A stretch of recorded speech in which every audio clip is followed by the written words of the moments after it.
Hello everyone, welcome to Frescon Academy and this is Priyanka Das, your bio teacher. And how are you people doing? हमने last time chapter शुरू किया था chromosomal theory of inheritance. I hope हमने last time जो भी पढ़ा है वो तुम सबको याद है. And that was yes of course there were some topics which were थोड़ा सा ट्रिकी और difficult to understand, but I hope we have practiced that and we are ready to go ahead with today's lecture. Okay, now let us just have a very quick recap of what we have studied so that it becomes easy for us to understand the next concept. Last time हमने पढ़ा था about linkage और हमें linkage के बारे में किसने बताया था? हमें बताया था एक साइंटिस्ट ने जिनका नाम था T.H. Morgan. Superb. और ये उन्होंने किस में डिस्कवर किया था linkage? In which fruit fly? Drosophila melanogaster. Exactly. अब जब लिंकेज डिस्कवर हुआ तो पता चला कि भैया एक क्रोमोसोम पर if there are more than one genes on one chromosome these genes they do not separate during gamete formation, right? अच्छा, हमने ये भी देखा कि this is possible. It is possible that these genes may separate and that is possible during meiosis by a process called as crossing over. हमने देखा crossing over results in recombination, और जब रिकॉम्बिनेशन होता है तो नए नए कैरेक्टर्स आते हैं. हमने देखा कि मम्मी की आंखें हैं काली और बाल है स्ट्रेट, पापा की आंखें हैं नीली और बाल है करली, तो बच्चे की आंखें काली और बाल करली, नीले और स्ट्रेट, ऐसे कोई भी कॉम्बिनेशन बन सकते हैं. बिकॉज अगर एक क्रोमोसोम पर दो जीन्स है तो वो सेग्रीगेट या वो लिंकेज क्रॉसिंग ओवर में सेपरेट हो सकते हैं, राइट? अच्छा, अब हमने और क्या देखा? हमने देखा दैट ये जो लिंकेज है ना, इसका हम फिजिकल मैप भी बना सकते हैं. अब ये फिजिकल मैप हम कैसे बनाते हैं? दो जीन्स के बीच का जो यूनिट है, ओके, उसको हम बोलेंगे मैप यूनिट. अच्छा, how much is one map unit? हमने बोला था one map unit is nothing but 1 centimorgan which is equal to 1% frequency of crossing over. मतलब अगर फ्रीक्वेंसी ऑफ क्रॉसिंग ओवर बहुत कम है, 1% है, तो उसका फिजिकल डिस्टेंस कितना है? 1 सेंटीमॉर्गन. ऑटोमेटिकली इफ आई से फ्रीक्वेंसी ऑफ क्रॉसिंग ओवर 27% है, मतलब डिस्टेंस कितना है? 27 centimorgan. Are you able to understand? अच्छा, इसके बाद हमने और क्या देखा था? ये जो सेंटीमॉर्गन वाला कॉन्सेप्ट है ना, याद रखो ये T.H. मॉर्गन ने नहीं दिया था. ये हमें दिया था एक साइंटिस्ट ने जिसका नाम है Alfred Sturtevant. Okay, so this concept was given by a scientist जिसका नाम है Alfred Sturtevant and he happened to be a student of T.H. Morgan, right?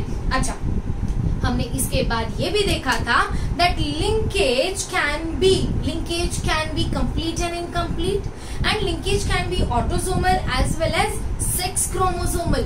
हमने देखा था सेक्स क्रोमोसोम में दो क्रोमोसोम्स, कौन से? X and Y. फटाफट हमने देखा था that X और Y के नॉन होमोलॉगस रीजन पे जो जीन्स है, अगर ये नॉन होमोलॉगस रीजन पे कोई जीन है तो ये दिखाता है कंप्लीट लिंकेज. क्या दिखाता है? Complete linkage. I hope you are able to understand this.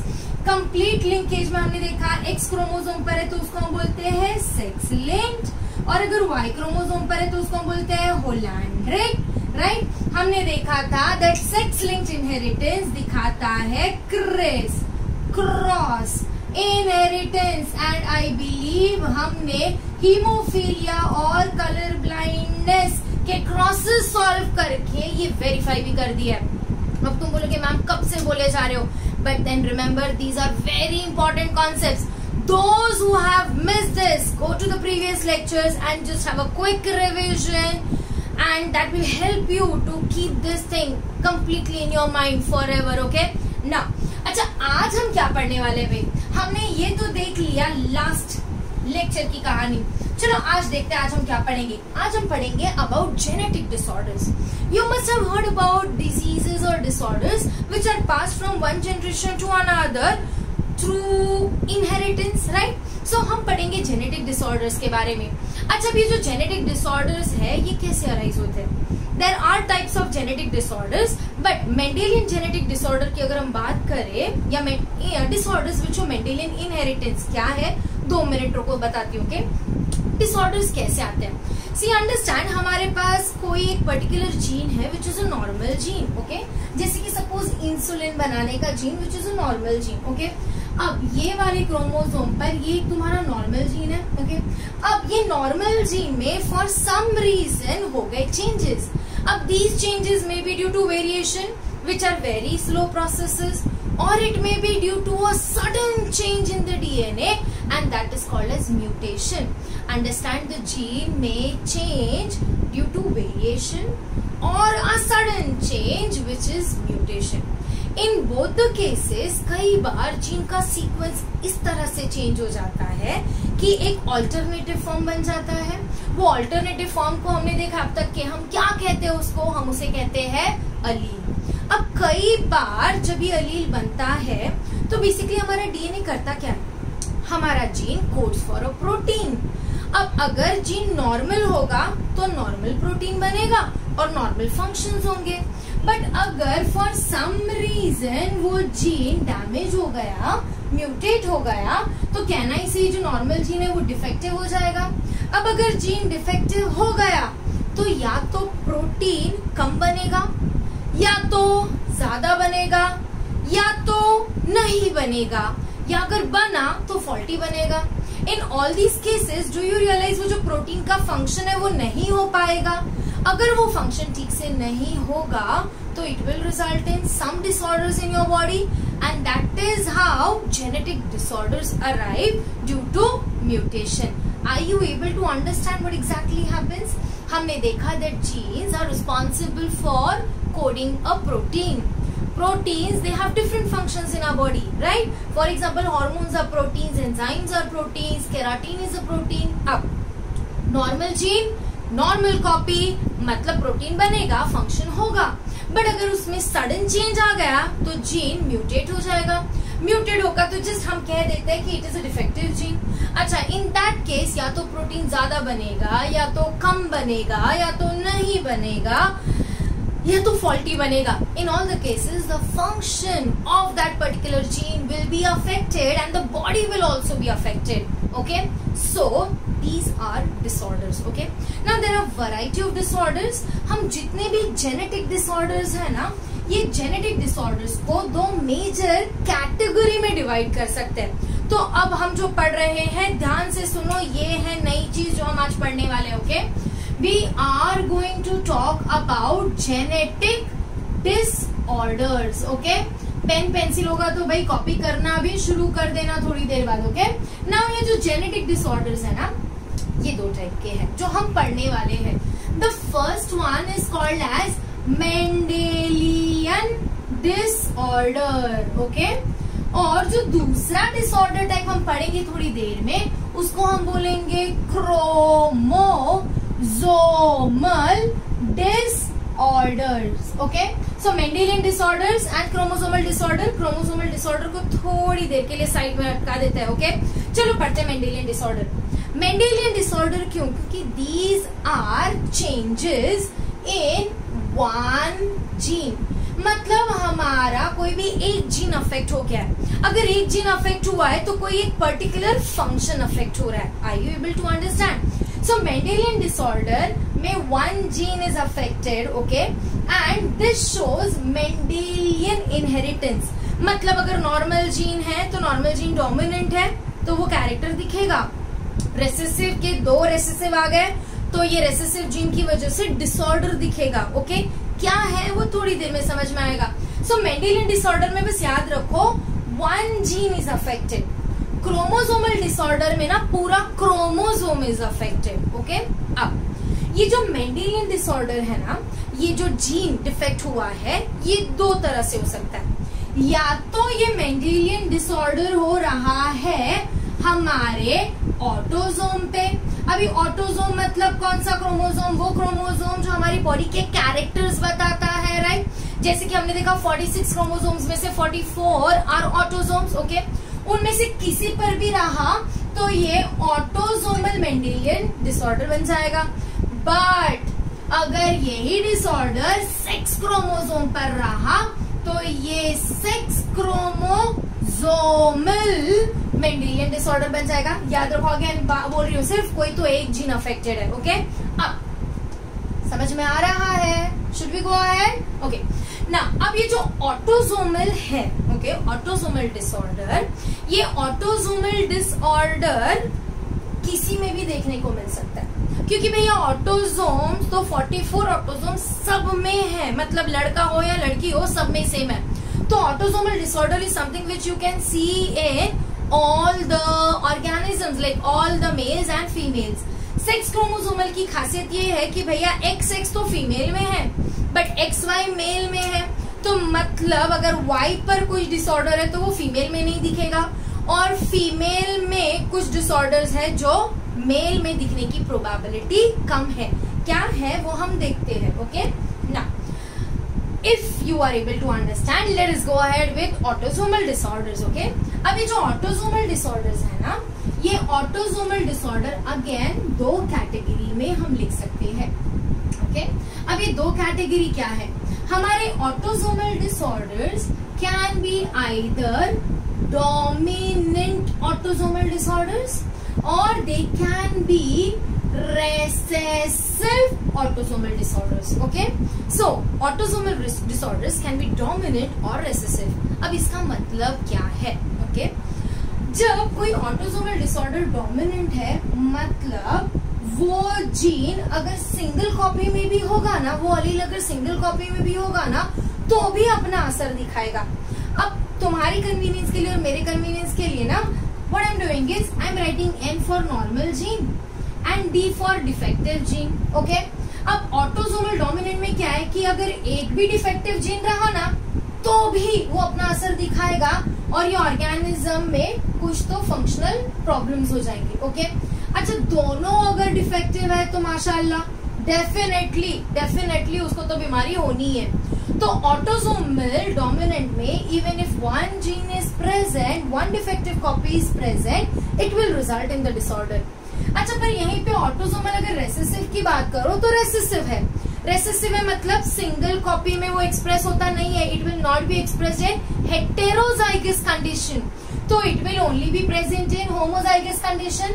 मतलब अगर दोनों डिफेक्टिव कॉपी आएगी तो ही तुम्हें ये डिसऑर्डर होगा। इतना समझ में आया? वापस, ऑटोसोमल डोमिनेंट में it can also be expressed in heterozygous condition. Even one copy is enough to give you the disorder. Recessive में both the copies have to be defective for you to get the disorder. इतना समझ में आया? चलो, अब autosomal disorder और autosomal dominant और recessive के एग्जांपल्स देख लेते हैं। भाई क्या होता है? ऑटोसोमल डोमिनेंट का सबसे पहला एग्जांपल है Huntington disease. Okay, Huntington disease. Okay, अब ये हंटिंगटन डिजीज है क्या? Huntington disease is a disease जहां पे ब्रेन के सेल्स मरने लग जाते हैं, डीजनरेट होने लग जाते हैं आफ्टर 30 to 40 इयर्स। मतलब अगर एक भी जीन डिफेक्टिव हुआ ना तो इस इंसान को हंटिंगटन हो जाएगा and the person will suffer. Okay ना, उसके अलावा और क्या है जो ऑटोसोमल डोमिनेंट की कैटेगरी में आता है? ऑटोसोमल डोमिनेंट की कैटेगरी में आता है polydactyly. Okay, now what is polydactyly? Dactyl, poly मतलब मैनी। हमारे पास कितनी उंगलियां हैं? 5। पॉलीडैक्टिली में क्या होगा? 5 से ज्यादा, more poly number of digits होंगे। So polydactyly is an example of autosomal dominant. Can you think of one person जिसको तुमने सुना है और देखा है 6 उंगली वाला? कौन है? Yes, mister Hrithik Roshan. And in fact you will C it is seen in many people. You might have seen an extra thumb developing from that organism and that is the example of polydactyly. अच्छा, उसके अलावा और एक inheritance की बात करें, ये disorder नहीं पर इनहेरिटेंस। ऑटोसोमल डोमिनेंट इनहेरिटेंस दिखाता है विडोज पीक। अब तुम बोलोगे मैडम ये विडोज पीक नाम की चीज क्या है? भाई विडो को होती है क्या कोई पीक? नहीं, okay, just observe your and my hairline. Okay, ध्यान से देखो. अब अगर तुम मेरा हेयर लाइन देखोगे तो तुम्हें दिख रहा है यहाँ पे सेंटर से ऐसे ऐसे वी बना हुआ है. देखो ऐसा वी आ रहा है, something like this. This is called as widow's peak. तुम देखोगे मैक्सिमम पॉपुलेशन में तुम्हें विडोज पीक दिखेगा. ओके, अच्छा, widow's peak is an autosomal dominant. तो हम इसके लिए ना क्या लिखते हैं, हम अल्फाबेट लिखते हैं कैपिटल डब्ल्यू. अच्छा, 2 कैपिटल डब्ल्यू होगा तो भी विडोज पीक दिखेगा, पर अगर एक कैपिटल डब्ल्यू और एक स्मॉल डब्ल्यू होगा तो भी विडोज पीक दिखेगा. अब तुम बोलोगे मैम अगर 2 स्मॉल डब्ल्यू होगा 2 स्मॉल डब्ल्यू होगा तो क्या होगा. अंडरस्टैंड, 2 स्मॉल डब्ल्यू होगा तो you will see the hairline will not show widow's peak and there will be straight hairline. Observe करो अपने आसपास के बहुत सारे लोगों को और देखो क्या किसी को स्ट्रेट हेयर लाइन है क्या, या तुम्हारा क्या है, विडोज पीक है या नहीं है. सो डोमिनेंट में है Huntington, polydactyly and widow's peak. Okay, are you with me. चलो चलते हैं अब किस पर, चलते हैं अब रेसेसिव डिसऑर्डर पर, ऑटोसोमल रेसेसिव. अब जब मैं बोल रही हूँ रेसेसिव मतलब 2 डिफेक्टिव कॉपी होना जरूरी है. होमोजाइगस कंडीशन में ही ये एक्सप्रेस होगा. अब हमारे रेसेसिव डिसऑर्डर्स में सबसे पहले आता है थैलेसेमिया. ओके, अब ये क्या है थैलेसेमिया, पहले सुन लेते हैं. Thalassaemia is a blood disorder. Okay, अब क्या होता है थैलेसेमिया में, हमारे बॉडी में हीमोग्लोबिन नाम का एक पिगमेंट बनता है and this haemoglobin pigment is very essential for transportation of oxygen. Okay, and this is present where in the RBCs. Okay, अब ये जो हीमोग्लोबिन पिगमेंट है ना, याद रखो ये 2 चीजों से बना है, 2 चेन से बना है, एक अल्फा चेन और एक बीटा चेन. तो हीमोग्लोबिन बनाने के लिए 2 अल्फा और 2 बीटा चेन लगता है. अब ये अल्फा और बीटा चेन जो है, प्रोटीन जो है वो बनाने के लिए जीन्स चाहिए. अच्छा, अल्फा के genes are present on chromosome number 16 और बीटा के are present on chromosome number 11. तुम बोलोगे कैसा याद रखेगा, बस सिंपल याद रखो. मैं ऐसे याद रखती हूँ कि अल्फा में देखो तुम्हें ऐसा ये मिलता है, ये गोला मिलता है, 16 में गोला मिलता है, बीटा में स्ट्रेट मिलता है तुम्हें, right. So just remember it that alpha is 16 and beta is 11. अब अल्फा के जो जीन्स है ना उसको हम बोलते हैं HbA1 और HbA2. तो अल्फा बनाने के लिए HbA1 और HbA2 ऐसे 2 जीन्स चाहिए होते हैं. दोनों कहाँ है, क्रोमोसोम नंबर 16 पे. बीटा के लिए हमें चाहिए HbB जीन जो कहाँ है, क्रोमोसोम नंबर 11 पे. यहाँ तक कि हम पहुंच गए, परफेक्ट. ओके, अब कुछ लोगों में या तो अल्फा या तो बीटा. ओके, मतलब या तो ये दोनों या तो ये, कोई तो एक जीन डिफेक्टिव हो गया. अगर डिफेक्टिव हो गया तो सपोज अगर अल्फा वाला जीन डिफेक्टिव हो गया तो अल्फा चेन बनेगी कम, कंपैरेटिवली बीटा चेन बनेगी ज्यादा. मतलब बीटा नॉर्मल ही बन रहा है पर अल्फा कम बन रही है. ओके, ऐसी कंडीशन में क्या उतना हीमोग्लोबिन बनेगा जितना नॉर्मल कंडीशन में बनता है, नहीं. ओके, अंडरस्टैंड, अल्फा बहुत कम बन रहा है और बीटा नॉर्मल बन रहा है, बट हीमोग्लोबिन बनाने के लिए मुझे अल्फा और बीटा दोनों चाहिए. ऐसा कंडीशन जहां पे कोई तो एक चेन ठीक से नहीं बन रही है जिसकी वजह से हीमोग्लोबिन नहीं बन रहा है, ऐसी कंडीशन को हम बोलेंगे थैलेसेमिया. थैलेसेमिया में ब्लड नहीं बनता है, हीमोग्लोबिन ही नहीं बनता है. ओके, अब अगर अल्फा में डिफेक्ट है तो उसको हम बोलेंगे अल्फा थैलेसेमिया, पर अगर बीटा जीन में डिफेक्ट है तो उसको हम क्या बोलेंगे, beta thalassaemia. Okay, so if we have defect in alpha gene it is alpha thalassaemia, beta gene तो बोलेंगे beta thalassaemia. In both the condition तुम्हें भाई थैलेसेमिया तो हुआ है, मतलब हीमोग्लोबिन नहीं बन रहा है, नहीं बन रहा है तो क्या मर जाओगे क्या.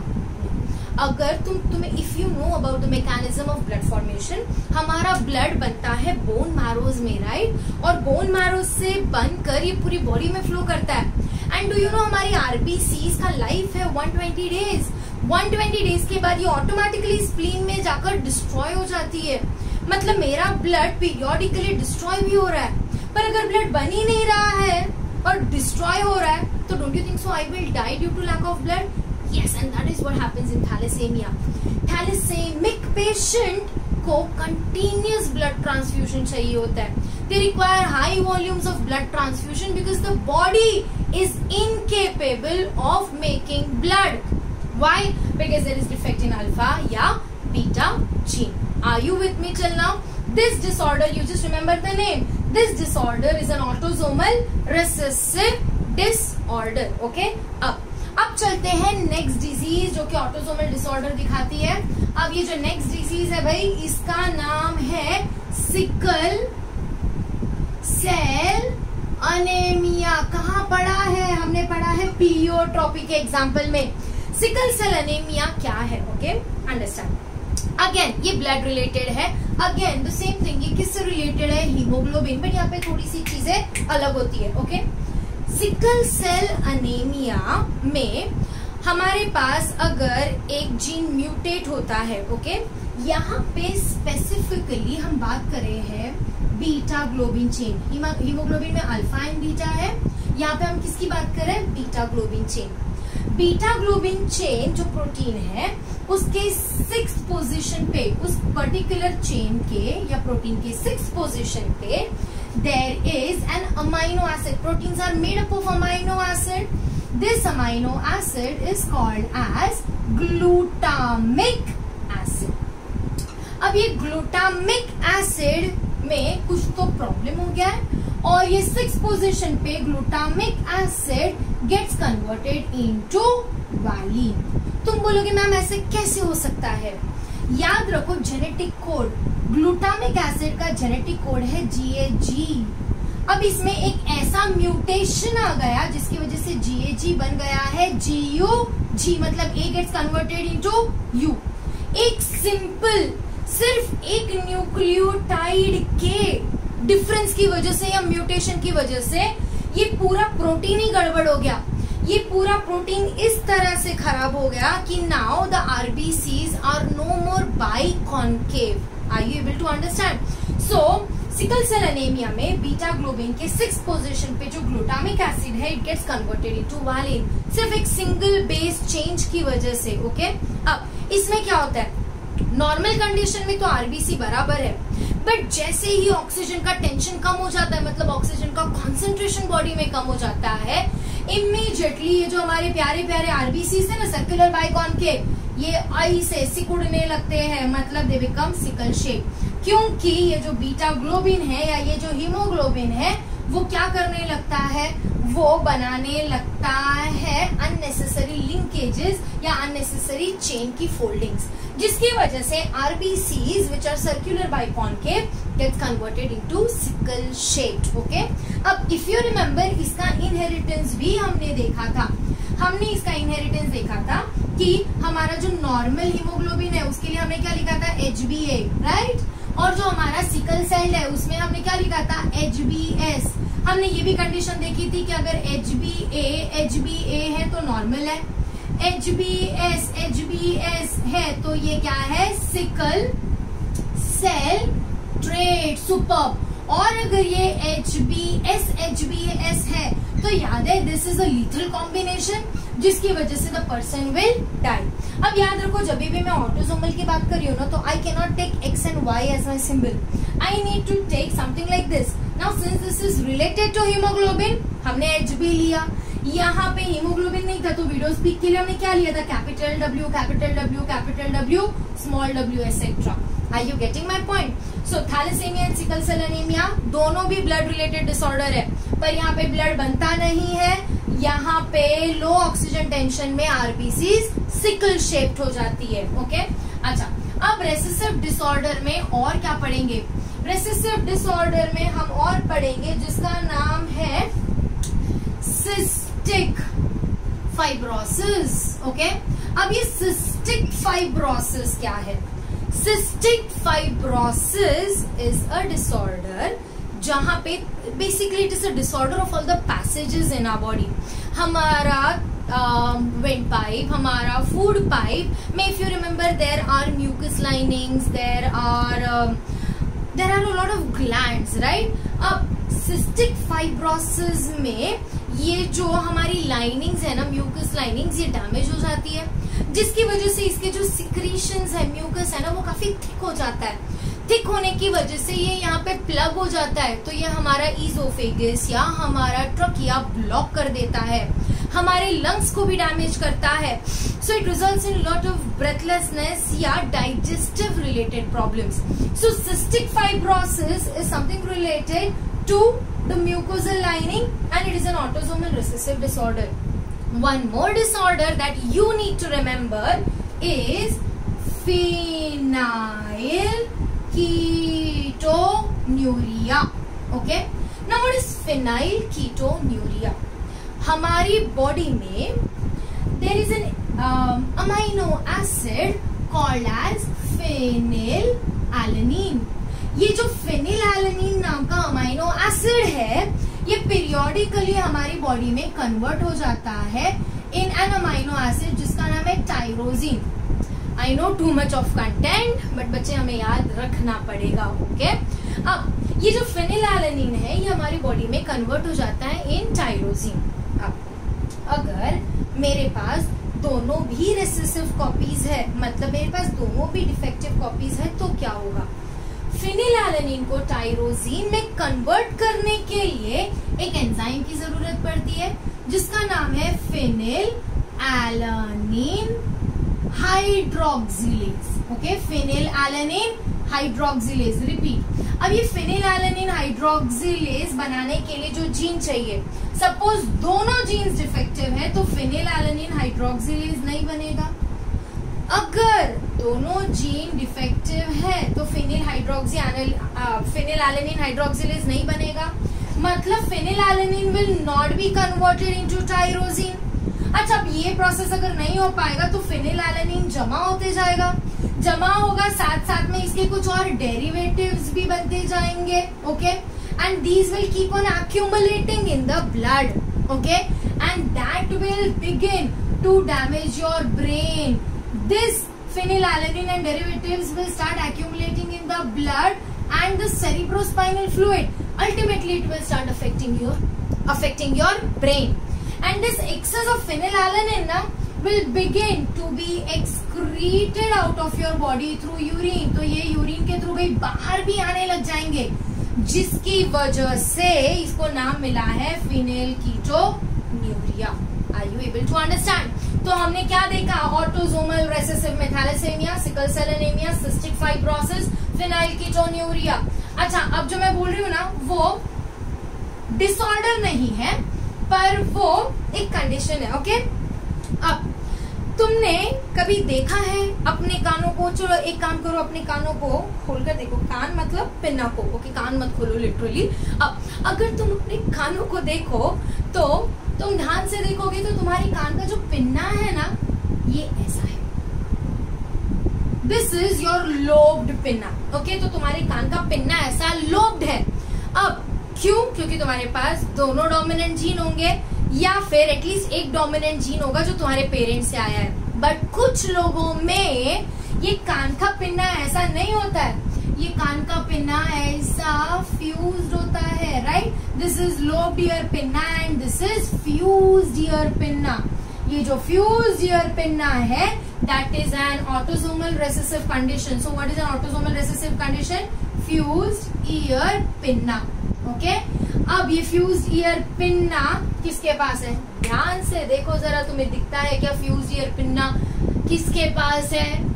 मेरे पास है। Right, so I have this fused ear pinna, पर मेरे मम्मी पापा में तो ये नहीं है।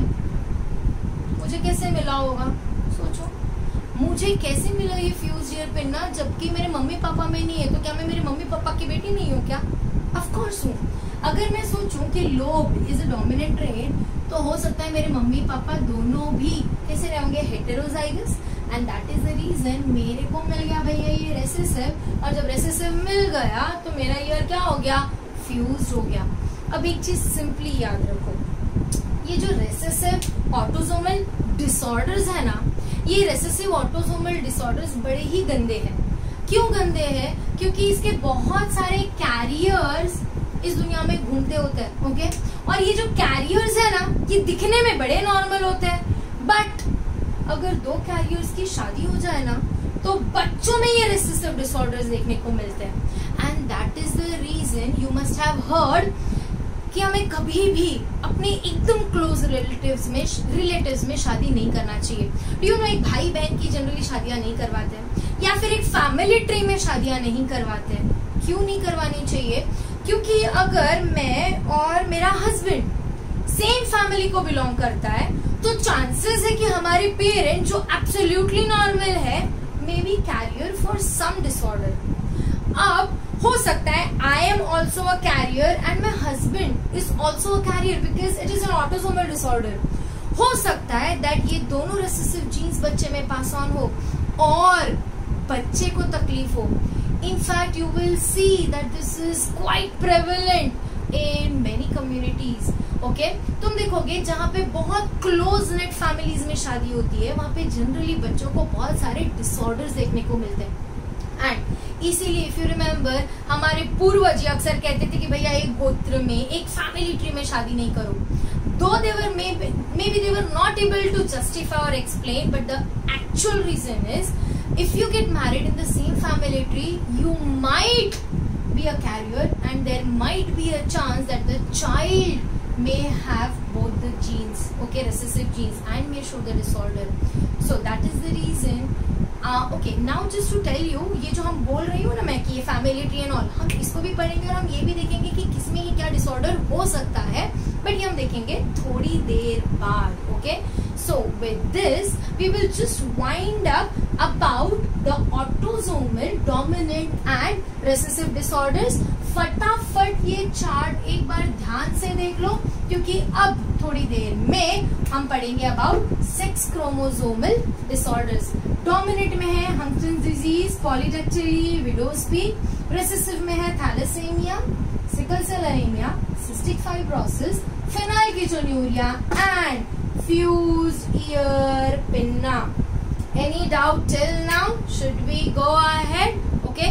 See you after a short while. Thank you.